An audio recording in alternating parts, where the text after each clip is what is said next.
सर्वरक्षक परमपिता परमात्मा को याद करते हुए, जो हम सब के लिए अन्न, जल, वायु, प्रकाश इत्यादि की समस्त व्यवस्था करता है और हम सब लोगों को अपने कर्मों के अनुसार फल प्रदान करता है, उस परमपिता परमात्मा को याद करते हुए, उनको कृतज्ञतापूर्वक प्रणाम करते हुए, आइए आज हम वेदों में जो यज्ञ का स्वरूप है उसके बारे में जानते हैं। सृष्टि के आदिकाल में अग्नि, वायु, आदित्य, अंगिरा, इन तपस्वी 4 ऋषियों के पवित्र अंतःकरण में जो परमपिता परमात्मा ने ज्ञान प्रदान किया, उसी को वेद कहते हैं। और उस वेद में इस यज्ञ के बारे में बहुत ही विस्तृत चर्चा है। वो जो यज्ञ है उसमें जो भी यज्ञ का विधान है वो इतना वैज्ञानिक है कि इसकी कोई कल्पना भी हम वर्तमान में नहीं कर सकते हैं। और उस समय किया हुआ जो विधान है उसको अभी वर्तमान में जो वैज्ञानिक लोग उसके ऊपर रिसर्च कर रहे हैं, अनुसंधान कर रहे हैं, तो उसके बाद उन्होंने पाया कि ये जो यज्ञ है ये इतना महत्वपूर्ण है, इतना उपयोगी है। और उसमें भी अभी वर्तमान में देखें, पूरी जो वैश्विक परिस्थिति, पूरे विश्व की जो स्थिति है, आजकल बहुत बड़ा एक मुद्दा चल रहा है ग्लोबल वार्मिंग का, कि पूरे पृथ्वी का जो वायुमंडल है उसमें बढ़ता हुआ जो तापमान है उसको लेकर के इतनी बहस चल रही है, इतनी चर्चाएं चल रही हैं कि ये दिन प्रतिदिन जो वातावरण में जो गर्मी है और नित्य प्रति बढ़ती ही जा रही है। तो ये जो गर्मी बढ़ रही है उसका क्या कारण है?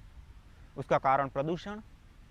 हम जो भी वस्तुओं का प्रयोग करते हैं, जैसे कपड़े इत्यादि का यूज़ करते हैं, जूतों का यूज करते हैं, या अन्य सामान, घर की सामग्री जैसे छोटे मोटे बर्तन, ये सारी जो भी चीज़ें हैं, या वाहन हैं, या फिर अन्य जो चीज़ें होती हैं, उनका जब हम प्रयोग करते हैं तो उसके माध्यम से जो वातावरण प्रदूषित हो रहा है, उस प्रदूषित वातावरण में कार्बन डाइऑक्साइड, कार्बन मोनोऑक्साइड इत्यादि, इथेन, मीथेन इत्यादि गैसें और भी कई सारे प्रकार के होते हैं गैस इत्यादि।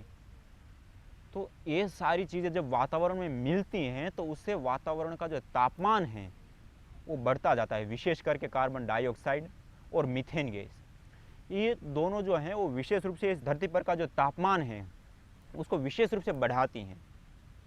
और इसके कारण से ये जो तापमान बढ़ता है पूरे विश्व का, उस तापमान में वैसे सामान्य रूप से देखा जाए तो 15 डिग्री सेल्सियस प्राकृतिक तापमान होता है, और आज से 400 साल पहले तक का आंकड़ा देखें तब तक सही है। लेकिन आज अभी वर्तमान के 25 से 30 साल तक की यदि हम देखें तो 25 से 30 साल में हम इतना वायु को प्रदूषित कर चुके हैं कि 1 डिग्री सेल्सियस तक बढ़ चुका है वातावरण। और ये जो वातावरण में गर्मी बढ़ चुकी है, उस गर्मी के कारण जहाँ पे ऊंचे ऊंचे पहाड़ों पर जो बर्फ़ें जमी हैं, या फिर जिन देशों में बर्फ़ें ही बर्फ़ जमी हुई है, वो पिघल रही है दिन प्रतिदिन। और वो जो बर्फ़ें पिघल रही हैं तो उसके कारण से जो समुद्र की तलहटी है, जब वातावरण में तापमान बढ़ता है तो उसके कारण जो बर्फ़ें जमी हुई हैं जिन प्रदेशों में, वो जो बर्फ़ है वो दिन प्रतिदिन पिघलती जाती हैं और वो पिघल करके समुद्र की ओर जाती हैं। और जो समुद्र का पानी का स्तर है वो इतना ऊपर आने लगता है, इतना लेवल उसका बढ़ने लगता है, समुद्र के जो चारों ओर किनारे हैं उसमें कई गुना पानी भर जाता है। तो उसके कारण एक तो बर्फ़ें जो है वो नष्ट होती हैं, समुद्र की तलहटी का जो स्तर है वो बढ़ जाता है, पानी का जो स्तर है वो बढ़ जाता है। उसके कारण समुद्र के किनारे पे जो लोग रहते हैं, या पशु पक्षी प्राणी या जंगल है, वो सब नष्ट होता है। दूसरा, जहाँ पे बर्फ़ें जमी है वहाँ पे जो ठंडी में रहने वाले जो जीव है वो भी नष्ट होते हैं। इस प्रकार से बहुत बड़ा नुकसान होता है। और उसके साथ साथ जो मनुष्यगण हैं उसके ऊपर भी उनका इतना बड़ा प्रभाव पड़ता है, मनुष्य ही नहीं अन्य जीवों के ऊपर भी। जो उसका एक निश्चित तापमान है उस तापमान में ही वो रह सकते हैं, उससे अधिक या कम तापमान हो जाए तो उसके कारण हमारा जो जीवन है वो बाधित होता है। और ये तापमान जैसे जैसे बढ़ता है तो उसके कारण हमारी जो आयु है वो भी कम होती है। अभी आयु का कम होने का बहुत बड़ा कारण है प्रदूषण। प्रदूषण के कारण वातावरण में जो विभिन्न प्रकार की गैसें मिल जाती है, उन गैसों के मिल जाने के कारण वो वायु वैसे ही प्रदूषित हम ले रहे हैं। दूसरा, वातावरण में तापमान जो बढ़ जाता है वो तापमान के कारण भी कई सारे असर ऐसे पड़ते हैं।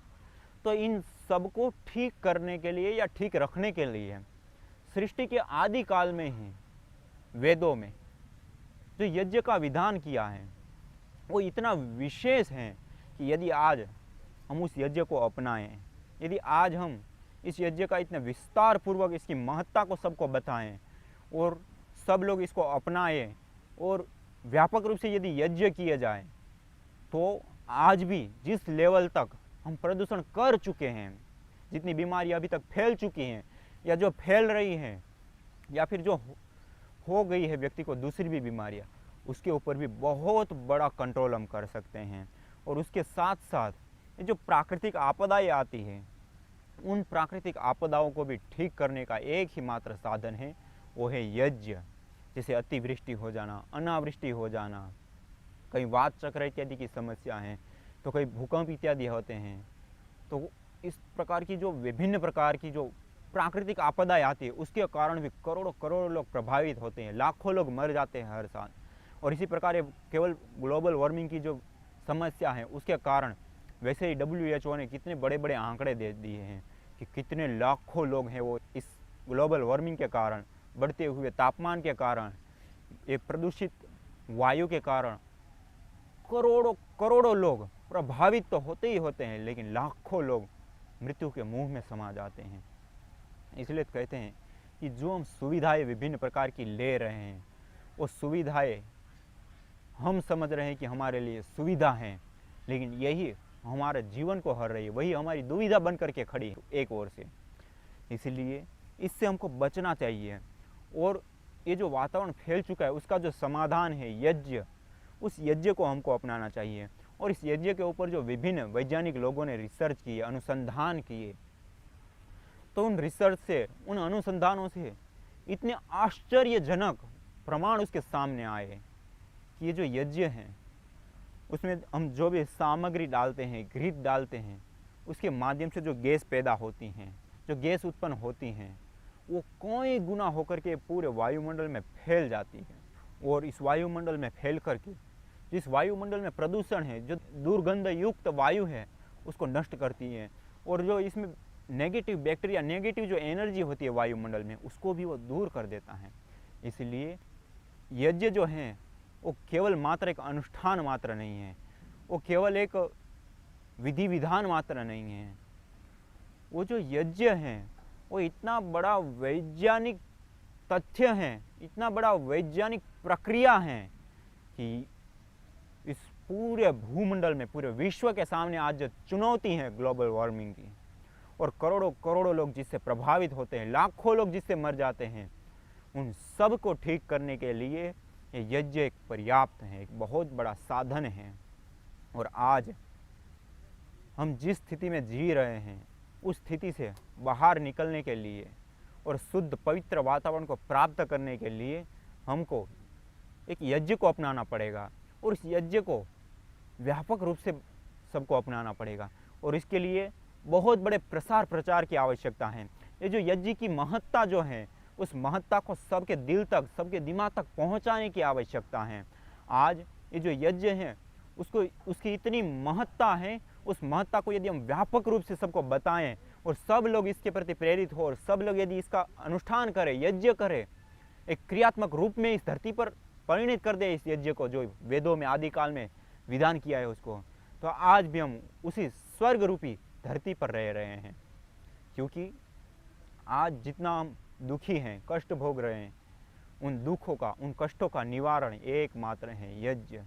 इसीलिए तो जो ऋषियों ने, अलग अलग ऋषियों ने जो वेदों में विधान किया है यज्ञ, उसके ऊपर जो उनके अपने विचार दिए उन्होंने, उसमें अलग अलग विचारों के बारे में हम जान रहे थे। तो उसमें महर्षि जो भरद्वाज जी हैं, उन्होंने यज्ञ के बारे में कहा है कि यज्ञ कर्मसु कौशलम समष्टि संबंधान महायज्ञ। अर्थात ये जो यज्ञ है वो सबसे श्रेष्ठ कर्म है। यज्ञ वही श्रेष्ठतमम कर्म, वो भी हमको वाक्य मिलता है सतपथ ब्राह्मण में। और यहाँ पे भरद्वाज जी ने यज्ञ कर्मसु कौशलम, यज्ञ को सबसे कुशल कर्म कहा गया। कुशल कर्म इसलिए कहा गया कि जो यज्ञ जो कर्म है वो कर्म चारों ओर से हमको लाभ देने वाला और एक भी हानि नहीं, एक भी हम जब यज्ञ को करते हैं तो उसमें जो भी हम सामग्री, समिधाएं और घृत इत्यादि की आहुति देते हैं, तो इतना वैज्ञानिक है कि हमारे ऋषियों ने जो समिधा का चयन बताया है, वो समिधा भी ऐसी ऐसी बताई गई है जिसके माध्यम से कार्बन डाइऑक्साइड जो है वो कम से कम मात्रा में क्रिएट हो, कम से कम मात्रा में बनने वाली जो लकड़ियाँ हैं उसका ही प्रयोग उसमें किया जाता है। और उसमें जो बहुत ही कम मात्रा में जो कार्बन डाइऑक्साइड बनता है उसको भी बंद करने के लिए, उसको भी ख़त्म करने के लिए हम जब यज्ञ करते हैं तो उसको चारों ओर पानी डालने की एक विधा है, एक जल प्रोक्षण करने की एक विधा है। जब उन चारों ओर हम जल डालते हैं तो उसमें से जो बहुत आंशिक रूप से कार्बन डाइऑक्साइड पैदा होती हैं, वैसे तो बहुत जो लकड़ी हैं जैसे आम हैं, पीपल है, बरगद हैं, बेल हैं इत्यादि जो पेड़ होते हैं उनकी जो लकड़ी होती है वो बहुत ही कम मात्रा में कार्बन डाइऑक्साइड पैदा करती है, तो उसी का प्रयोग होता है। दूसरा, जो बहुत कम मात्रा में कार्बन डाइऑक्साइड पैदा होता है वो भी ये जो जल प्रोक्षण करते हैं, यज्ञ कुंड के चारों ओर जो जल को डाला जाता है और एक कलश को रखा जाता है, तो वो भी इतना वैज्ञानिक तरीका है कि उस तरीके से रखने से जो उसमें से कम मात्रा में कार्बन डाइऑक्साइड पैदा हो रही है वो भी फॉर्मल्डिहाइड्स में कन्वर्ट हो जाती हैं। वो जो कुछ कार्बन डाइऑक्साइड है उस पानी में मिल करके बिल्कुल नष्ट हो जाती हैं और कुछ जो कार्बन डाइऑक्साइड है वो फॉर्मल्डिहाइड्स में कन्वर्ट हो जाती है। और ये जो फॉर्मल्डिहाइड्स है वो इतना लाभकारी है, इतना उपयोगी है कि इस सारे संसार में जो नेगेटिव एनर्जी है, सारा जो नेगेटिव ऊर्जा है उसको ख़त्म करेगा, सारी बीमारियों को ख़त्म करने के लिए वो पर्याप्त है। इसलिए ये जो यज्ञ है वो बहुत ही एक एक चीज़ को यदि देखें तो बहुत ही वैज्ञानिक तरीका है इसमें। और इसके साथ साथ उसमें जो डाले जाने वाली जो औषधियाँ हैं वो भी औषधियाँ इतनी थोड़ी मात्रा में हम डालते हैं, लेकिन उसमें जाने के बाद वो जो अति सूक्ष्म रूप में परिणित हो जाती हैं और वो सूक्ष्म रूप में जब परिणित होती हैं तो कई गुना बढ़ जाती हैं। और उसके बढ़ने से ये पूरा जो वायुमंडल है, वातावरण है, वो शुद्ध होता है, पवित्र होता है, सुगंधमय होता है और निरोगी अर्थात जो रोग रहित वायु को पैदा करता है। इसलिए जो यज्ञ है वो सबसे श्रेष्ठ कर्म है और यज्ञ कर्म को करना हम सबका कर्तव्य है। और हम जब अभी यज्ञ नहीं कर रहे हैं उसी के कारण हम आज जिस परिस्थिति तक हम पहुँचे हैं कि इतने लोगों की मृत्यु, इतने लोग बीमार और ये सारी जो प्राकृतिक आपदाएं ये सब हैं उसको हम रोकने में सक्षम नहीं हो पा रहे हैं। लेकिन यदि हम निश्चित नित्य प्रति यज्ञ करें और एक विधि विधान पूर्वक यज्ञ करें, क्योंकि इसकी जो विधि है ये भी वो इतनी महत्वपूर्ण है कि एक यज्ञ जो है एक प्रयोगशाला जैसा कहते हैं ना, वही मानना चाहिए। क्योंकि इसमें सारी इतनी रासायनिक प्रक्रिया ही चलती है सारी, और उसमें यदि गलत पदार्थ डाले जाए या गलत तरीके से यज्ञ किया जाए तो उसका इतना ही बड़ा नुकसान भी भुगतना पड़ सकता है। इसलिए उसमें जो भी पदार्थ डाले जाते हैं या उसका जो विधि विधान है वो भी इतना महत्वपूर्ण है। जैसे आपको बताया कि चारों ओर जो जल डालते हैं और वैसे हमको कोई क्रिया उसमें दिखती नहीं, सामान्य रूप से हम जल प्रोक्षण करते हैं, लेकिन कार्बन डाइऑक्साइड उसमें से कम मात्रा में पैदा होती है, उसको भी फॉर्मल्डिहाइड्स में वो कन्वर्ट कर देता है। तो इतना ये उपयोगी जो है एक एक विधि विधान वो बहुत ही उपयोगी है। तो उसको हमको एक सही तरीके से, और इसमें जो औषधियाँ डाली जाती हैं, जो जड़ी बूटियाँ डाली जाती हैं, उसको भी एक शुद्ध हो, वो जो जड़ी बूटियाँ हैं वो शुद्ध हो, गुणवत्ता वाली हो, और जितनी शुद्ध और गुणवत्ता वाली होगी उतना ही ज़्यादा वो वातावरण के ऊपर शुभ प्रभाव डालेगी और इस वातावरण को शुद्ध कर देगी, पवित्र कर देगी, सुगंधमय कर देगी। और ये वातावरण में जो रोग होते हैं वो भी नष्ट हो जाता है। जैसे मैंने आपको पहले भी बताया कि जो बैक्टीरियल वायरल डिजीज़ होती हैं उसके माध्यम से कितने लोग बीमार होते हैं, हर साल का आंकड़ा होता है। लेकिन हम जब यज्ञ करते हैं तो अभी के वैज्ञानिक लोगों ने जो उसके ऊपर रिसर्च किया, अनुसंधान किया, उसके अनुसार उन्होंने आंकड़ा निकाला कि यदि इस यज्ञ को किया जाए तो पूरे भूमंडल के ऊपर जो भी बैक्टीरियल वायरल डिजीज़ हैं उसको हम 94% तक ख़त्म कर सकते हैं। 94% मानी बहुत बड़ा आंकड़ा होता है। इस बड़े आंकड़े में हम उसको समाप्त कर सकते हैं और पूरे भूमंडल को रोग रहित बना सकते हैं। और उसके साथ साथ जो अन्य बीमारियां होती हैं, सर्दी जुकाम बुखार से लेकर के कैंसर जैसी जो बीमारियां होती है, बीपी की, शुगर की, इन सारी बीमारियों को भी ये यज्ञ ठीक करने के लिए कारगर हैं। इसलिए तो यज्ञ को एक चिकित्सा पद्धति के रूप में माना गया है। और अमेरिका में इसके ऊपर इतने सारे रिसर्च हुए हैं।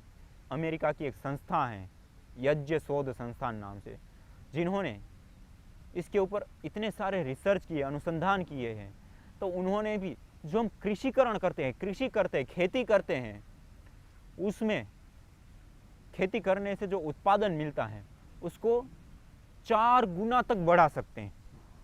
अर्थात हम अपने देश में आज जितना उत्पादन ले रहे हैं कृषि के माध्यम से, यदि हम यज्ञ करें सही तरीके से और डेली नित्य प्रति जिस रीति से करना चाहिए उस रीति से करें, तो आज जितना उत्पादन हम भारत में करते हैं खाद्य सामग्रियों का, उसका 4 गुना हम उत्पादन और कर सकते हैं इस यज्ञ के माध्यम से। ये अमेरिका की जो यज्ञ शोध संस्थान है उन्होंने प्रूव कर दिया है कि ये यज्ञ जो है वो पूर्ण रूप से ये जो उत्पादन है उसको बढ़ाने में तो सक्षम है ही हैं, लेकिन उसके साथ साथ जो फसलें होती हैं उसमें जो विभिन्न प्रकार के कीट पतंग इत्यादि लग जाते हैं, विभिन्न प्रकार के जो रोग लग जाते हैं, उन रोगों को भी दूर करने के लिए जो ये यज्ञ हैं वो बहुत ही महत्वपूर्ण है। इसलिए ये जो यज्ञ है वो कोई सामान्य कर्म नहीं है। और यदि हम नित्य प्रति यज्ञ करते हैं तो सुबह सुबह में जब हम यज्ञ करते हैं तो इतना बड़ा हम काम करते हैं कि इसके माध्यम से हमारे संस्कार, हमारे चित्त के ऊपर भी इसका प्रभाव पड़ता है, हमारी भावनाओं के ऊपर भी प्रभाव पड़ता है, और हमारे जो थॉट्स विचार है उसके ऊपर भी उसका प्रभाव पड़ता है। हमारी जो बीमारियां है उसके ऊपर, हम जो अन्न फल फूल औषधियाँ खा रहे हैं उसमें भी जो गुणवत्ता है वो बढ़ जाती हैं, उसकी जो पौष्टिकता है वो बढ़ जाती हैं। इस प्रकार से चारों ओर से इतने सारे लाभ हैं कि उसकी बात ही मत पूछो। इसलिए तो कहा ना कि जैसे कहते हैं ना सामान्य रूप से, एक अनार 100 बीमार, मानी एक अनार है वो 100 बीमारों को ठीक कर सकता है। इसी प्रकार एक यज्ञ अनंत लाभ, ऐसा हम कह सकते हैं।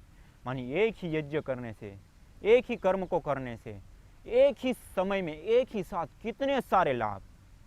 एक तो बहुत बड़ा परोपकार हो जाता है, हम जो यज्ञ करते हैं उससे हम तो लाभान्वित होते ही होते हैं, लेकिन इसके माध्यम से जो अन्य लोग हैं वो भी सब प्रभावित होते हैं, उसके ऊपर भी उसका प्रभाव जाता है। तो एक तो बहुत बड़ा परोपकार हो जाता है। परोपकार के बाद ये सारे जो अन्न फल फूल औषधियाँ ये सब हैं वो भी हमको शुद्ध पवित्र प्राप्त होती हैं। और इस प्रकार से कई सारे लाभ हैं। और जो देवता लोग हैं जो हमको नित्य प्रति देते हैं, दाना देव जो नित्य प्रति हमको देते हैं, वो देवता भी प्रसन्न रहते हैं। तो इसलिए देवताओं को प्रसन्न करने के लिए, हमारे चित्त को शुद्ध करने के लिए और इस पूरी समष्टि को स्वर्ग बनाने के लिए, इसलिए तो कहा गया है श्रीमद् भगवद गीता में, स्वर्ग कामना के लिए यज्ञ करे। जिसकी स्वर्ग की कामना, स्वर्ग मानी सुख विशेष की जिसकी कामना है, उसको यज्ञ करना चाहिए। यज्ञ को करने से हमारी जो सुख की कामना है, जो हम सुख चाहते हैं, शांति चाहते हैं, वो हमको प्राप्त होगा, वो हमको मिलेगी। इसलिए हमको नित्य प्रति सबको यज्ञ खुद भी करना चाहिए, और जो लोग नहीं जानते उसको भी बताना चाहिए कि इतने इस यज्ञ के लाभ हैं कि इसकी कोई गणना ही नहीं है। उससे हमारा कर्माशय ठीक होता है, उससे हमारा संस्कार ठीक होते हैं, उससे हमारी भावनाएं ठीक होते हैं, उससे हमारा पर्यावरण ठीक होता है, उससे हमारी जो फल फूल औषधियाँ वनस्पतियाँ मिलने वाली है वो भी गुणवान होती हैं। और उसके साथ साथ इतने कई सारे लाभ हैं परोपकार के कि इसकी बात ही मत पूछो। इसलिए नित्य प्रति हमको तो यज्ञ करना ही करना चाहिए, लेकिन उसके साथ साथ और भी सबको प्रेरित करना चाहिए। तो आप भी हर रोज अपने घर पे यज्ञ कीजिए, औरों को भी प्रेरित कीजिए, और जो भी लोग इसका प्रकाश करना चाहते हैं और लोगों तक पहुंचाना चाहते हैं उसको भी इस कार्यक्रम के साथ जोड़िए। इसलिए ये जो यज्ञ है उसके ऊपर हम विस्तार से चर्चा करेंगे, उसकी वैज्ञानिकता के ऊपर चर्चा करेंगे, और उसके साथ साथ हमारे ऋषियों ने आदिकाल में ही जो इसका वैज्ञानिक तरीका बताया है, जो उसका विधान बताया है, उसके बारे में भी चर्चा करेंगे। और अभी जो वैश्विक स्तर पर जो इसकी आवश्यकता है उसको भी हम प्रस्तुत करेंगे। इसके साथ साथ हम एक परम से परम कल्याण को प्राप्त करेंगे और अपने जीवन को भी शुद्ध पवित्र जीते हुए अपने जीवन को भी शांत एवं सुगंधमय बनाएंगे।